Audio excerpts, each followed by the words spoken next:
Apakah ini cara yang benar untuk berbicara? Luo Zeng penuh dengan warna yang salah. Apa yang dia ketahui tentang Luo Wei hanyalah tubuh ungu. Apa yang dipraktikkan Luo Qi di dunia Tuhan, Luo Zeng tidak tahu banyak. Luo Zeng bertanya beberapa hari yang lalu, Luo Hao selalu mengucapkan kata-katanya.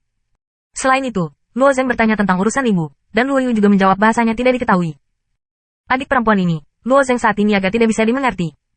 Bahkan jika kata-kata itu diucapkan, pasti ada fluktuasi energi. Sebagai contoh, aturan besar adalah yang tertinggi, dan itu juga dapat dilakukan dengan kata-kata, tetapi juga merupakan kombinasi dari Shinto dan serangan spiritual, membentuk alat khusus. Jika dibongkar, itu masih semacam serangan mental. Sekarang Luo Yi memiliki kata kematian, ia telah menilai kehidupan dan kematian gusi ini. Di bawah penguat ke bawah, Luo Zeng menatap leher putih saudara perempuannya dan jatuh dalam perenungan. Mu. Kecuali Luo Zeng, tidak ada orang kedua yang memperhatikan cara Luo Wei. Adegan itu benar-benar terlalu membingungkan. Selalu ada dewa yang baik yang melekat pada gusi dan kemudian meledakkan dirinya. Di bawah tiupan itu, kemungkinan akan melukai dewa-dewa sejati lainnya. Setelah terluka, itu tidak akan luput dari serangan gusi, yang akan menyebabkan serangkaian penghancuran diri. Tetapi mereka yang meninggal adalah dewa-dewa superior keluarga garis pertama. Anak-anak para raksasa telah membuat persiapan yang cukup untuk berpartisipasi dalam perselisihan. Dalam menghadapi krisis yang tiba-tiba ini, alam telah menggunakan cara untuk menyelamatkan jiwa. Misalnya, dada hantu oriental muncul dengan sekelompok burung kecil seukuran telapak tangan, sekitar 20. Burung-burung ini terbang bola-balik, seperti pesawat ulang-alik di sekelilingnya. Tetapi ketika gusi sudah dekat, burung-burung itu membentang dari paruh ramping dan dengan lembut mengambil mereka ke dalam paruh. 3 dewa sejati gedung putih tersusun dalam segitiga, di bawah Tritunggal, dan sinar cahaya menutupi mereka. Biarkan gusi terbang cepat, ketajaman segitiga tercengang dan sepenuhnya mengisolasi semua gusi. Meskipun para dewa sejati dari keluarga garis pertama dipersiapkan dengan baik, warisan mereka lebih lemah daripada para raksasa. Beberapa dewa tingkat atas tidak menghentikan gusi, dan akhirnya mereka ditusuk oleh gusi, meledakkan dantian, dan bahkan mayat tidak bisa ditinggalkan. Booming, bang. Kecepatan penurunan orang semakin cepat dan lebih cepat, dan suara yang dihasilkan oleh ledakan diri dantian semakin padat dan padat. Semua orang akan menaatinya sebentar. Pendekar pedang berteriak. Setiap kali ia mengeluarkan pedangnya, ia memiliki lusinan perak, dan seketika memotong ratusan gusi menjadi berkeping-keping. Tetapi lebih banyak gusi berubah menjadi tenda hitam, seperti senjata tersembunyi di malam yang gelap, berguling ke arah mereka. Hei!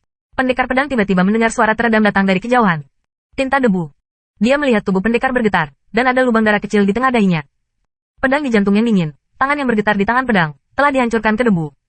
Tinta sudah terlambat untuk ditiup, dan lampu perak sudah menghancurkan kepalanya secara langsung. Keluarga pedang akhirnya menurunkan murid pertama. Kok bisa begini? Kekuatan debu tinta tidak lemah, meskipun itu tidak memiliki nada yang sama dengan pedang, tetapi hubungan dengan pedang juga baik. Melihat debu jatuh, hatinya bosan. Di masa lalu, jalan menuju awal perselisihan cukup mulus. Dalam keadaan normal, tidak ada bahaya besar sama sekali. Tidak lama sebelum mengalami krisis besar. Mungkinkah semua orang dalam perselisihan ini benar-benar ingin mati? Hei! Selanjutnya, jumlah gusi tidak akan berkurang, tetapi jumlahnya akan lebih banyak. Gusi hitam seperti hujan deras yang sama, dan tidak ada sudut mati untuk menembak para dewa sejati. Pedang-pedang itu cepat, dan tidak mungkin untuk membunuh semua gusi. Selama ada begitu banyak ikan yang lolos dari jaring, ia memiliki kehidupannya sendiri. Sama seperti pedang itu putus asa. Luo Wei telah datang ke bawah dari atas tim. Saudara-saudari Luo masih baik-baik saja. Melihat kedua saudara dan saudari itu tidak terluka, hati pendekar pedang itu sedikit menghibur. Dia mengira gusi ini juga merupakan ujian bagi kedua saudara lelaki dan perempuan itu. Bersembunyi di belakangku. Jangan main-main. Swordsman berteriak. Tanpa diduga, Luo Wei memalingkan telinga yang tuli, dan bentuk tubuhnya berkibar dengan lembut, menari sosok seperti mimpi di udara, sambil melihat ke atas dan ke bawah. Rambut lembut berkibar di angin, dan wajahnya juga tertutup. Jari-jarinya yang ramping terhuyung-huyung dengan lembut, ditempatkan di bibir, dan kemudian meludahkan sepatah kata pun. Dibungkus. Kali ini Luo Zeng masih tidak menembak. Dia membiarkan Luo Xiao bergegas ke depan, tetapi dia juga terus-menerus mengamati gerakan di sekelilingnya. Begitu permen karet keras, dia akan segera menembak. Pada saat yang sama, Luo Zeng juga mengamati Luo Wei secara rahasia. Masih mengucapkan sepatah kata pun, dan suaranya tidak berubah suasana, seolah dia tidak mengatakannya.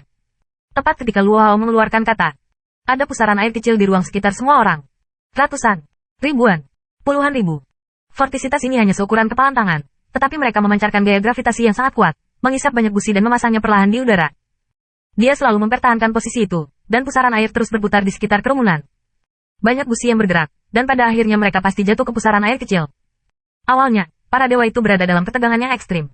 Sekarang mereka tiba-tiba menemukan pusaran kecil ajaib di sekitar mereka. Ada ekspresi aneh di wajah mereka.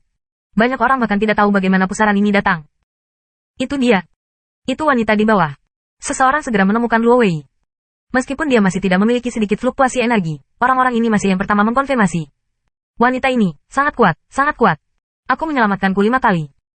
Nan Yuhua takut kali ini, tetapi sekali lagi melihat Luo Wei tertembak, dia tiba-tiba bersemangat. Kamu. Pedang memandang Luo Wei tidak jauh, dan ekspresi wajahnya juga sangat menarik. Kekuatan supernatural Luo Shen mungkin tidak hebat, tetapi ini luar biasa. Dia tiba-tiba menyadari bahwa pendekar pedang itu dapat menempatkan tugas mewarisi tulang-tulang warisan pada saudara-saudari Luo. Itu pasti telah dipertimbangkan sepenuhnya, dan pedang itu bukan orang bodoh. Kekuatan pasangan saudara-saudari ini jelas di luar imajinasinya. Jatuh terus-menerus, ada pusaran air yang terus-menerus muncul di sekitar kerumunan, dan ribuan gusi diperkenalkan ke dalamnya. Meskipun gusi ini tidak terbunuh, gusi ini tidak dapat bergerak. Keadaan ini berlangsung untuk waktu yang harum. Kerumunan akhirnya melihat busuk larva, yang berarti bahwa mereka akhirnya menyingkirkan gusi sialan itu,